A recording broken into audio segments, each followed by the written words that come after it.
And we have one of our amazing standard journalists on the line right now who is on the ground at the moment in Kasarani, who is going to just tell us exactly some of the background to what's happening right now with the protests and what's happening on the ground. So let's go on to the phone line. Hello, am I through to Brian? Yeah, this is Brian. Hi, Brian. Welcome to the Adrenaline Drive Time Show. You're speaking with Chiki, Kuruka, and I'm, of course, here with ZJ Heno. Thank you so much for speaking with us. I'm glad.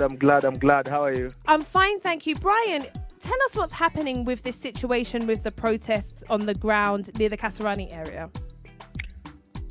Yeah, we're still here on the ground in Kasarani. Protests have been witnessed. Police, residents, matatu operators have been engaging in running battles. They have been engaging in fire.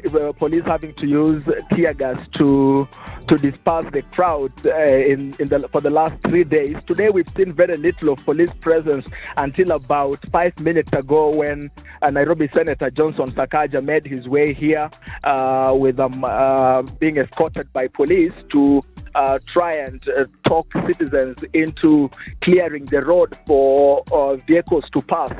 But we are not exactly sure or how much they are going to do to see to it that normal flow of traffic resumes in the area. Those of whom we've talked to a while back, they've been saying that they are ready to hold these protests, these demonstrations, the burning of bonfires and tires even throughout the night. Wow. For as long as it takes to see that the government starts to repair the Mwiki Kasarani road, which we are witnesses. This road is in a poor state. It has been so for the longest time one can ever remember if they have used it before. Yeah. For our Adrenaline family, tell them exactly what it is you do, because they're going to be like, what? This guy is super knowledgeable. Tell them exactly what it is that you do so that they know you're an authority on the matter.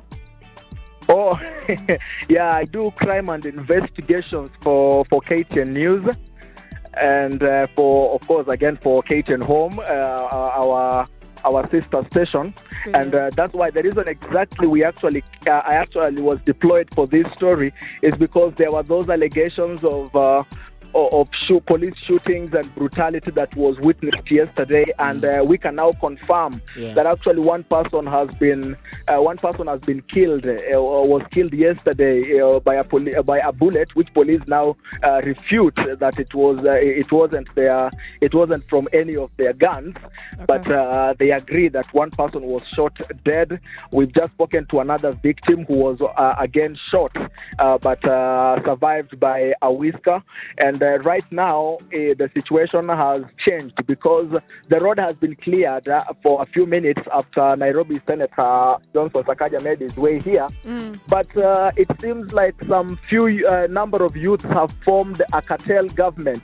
There is a parallel government that has been formed, a tax collection center, whereby vehicles which had been locked out of entering into Kasarani Mwiki and those that are actually leaving from Kasarani Mwiki, including ourselves, we've had to enter into a very heated conversation or argument with those youths who are armed with very crude weapons, trying to justify to them why we cannot pay them to pass, because that again will be to promote an anarchy, a form of government where cartels are in charge. So what am I saying right now? Right now I'm telling you, there are youth manning the road. They have put about 3 roadblocks, like the ones you see police put on the road.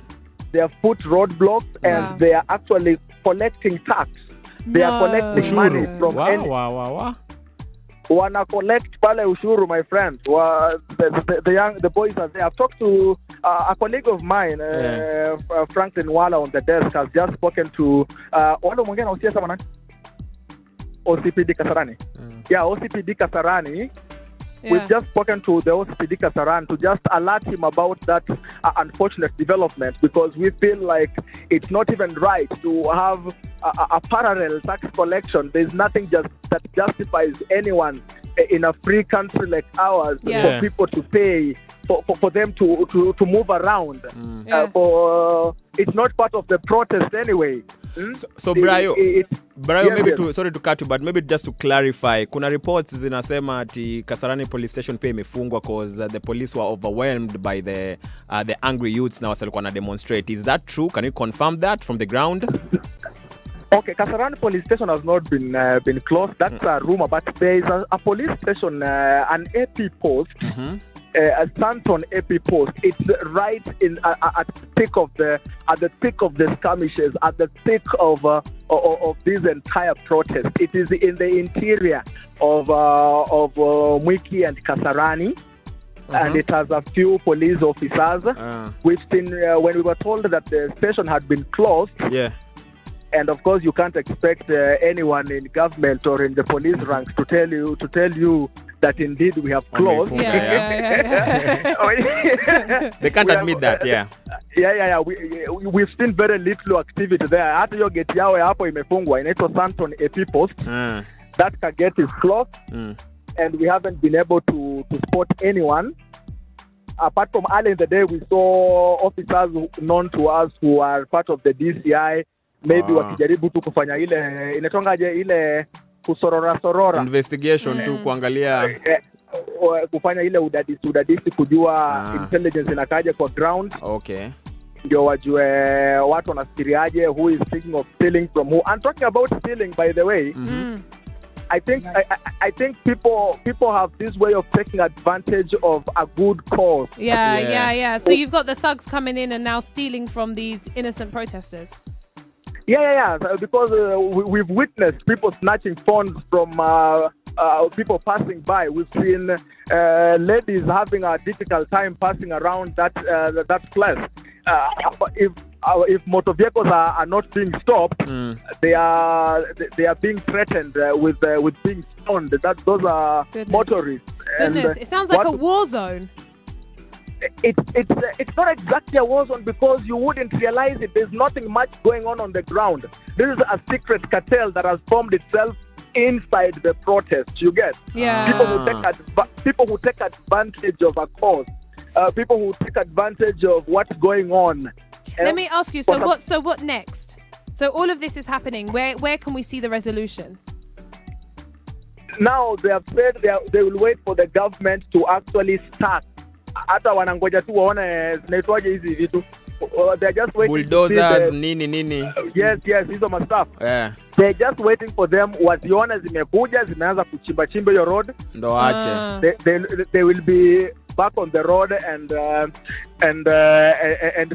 resume work. But for now, we've seen Senator Johnson Sakaja has made his way here. I understand he had a briefing at KICC earlier on in the morning. Yeah. So he's talking to the residents. He's talked them into clearing the road, which they have cleared.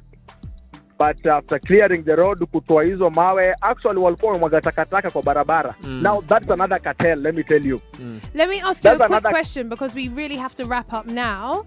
The report has come out in one of the dailies that the government is going to be releasing 300 million Kenyan shillings to build the 13-kilometer road, which we know is nowhere near enough. So my question to you... I didn't exactly hear you. The report has come out in one of the dailies that the government has committed 300 million Kenyan shillings to build that 13-kilometer road, which we all know is only going to fill up some potholes. It's not the amount needed to fix the road. What is going to be enough for the people on the ground? Is it a full fixture or is it the 300 million? You think that will be enough to pacify the situation? You see, it will be difficult for me to maybe comment on how much will be enough. What we are going to do is, we have local and international contractors. What we've seen in most cases is whereby the government tries to make use of international contractors because they are cheaper and they actually do a better job.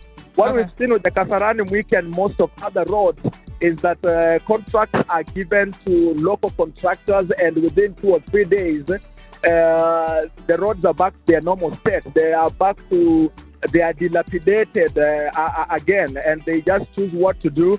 Nobody exactly mans them because their contracting is actually mad or characterized by offering of bribes and such.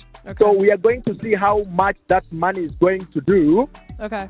And if it's actually going to do anything, then maybe this is going to be the way every other person, every other part of the country is going to do. This is for the first time. I know we are wrapping up. This is for the first time.